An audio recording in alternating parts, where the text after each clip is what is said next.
বাবা। সে বলে তাই, তাহলে তোমাদের ইমামকে ডাকো।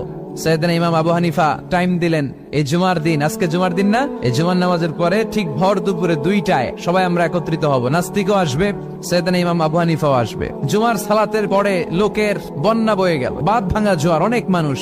নাস্তিক এসেছে, লক্ষ লক্ষ লোক এসেছে, আসে নাই ইমাম আবু হানিফা। আসে না, আধা ঘন্টা, 1 ঘন্টা, 2 ঘন্টা পরে আসছে। নাস্তিক বলে, এই তোমাদের ইমাম যার কোনো সময়ের জ্ঞানই নাই, এর সাথে কিসের তর্ক? সাইয়েদনা ইমাম আবু হানিফা বলে, ইনদি উযর, আমার ওজর আছে। কি ওজর? সাইয়েদনা ইমাম আবু হানিফা বলেন, আমি ঘর থেকে বের হয়ে আসার পথে একটা নদী পার হয়ে আসতে হয়। আজকে এসে দেখি নদীর মধ্যে কোনো মানুষ টানুষ নাই, নৌকা নাই, মাঝি নাই, কিচ্ছু নাই। তো হঠাৎ দেখলাম পাশে বিশাল বড় একটা গাছ, এই গাছটা এমনি এমনি 2 ভাগ হয়ে গেল।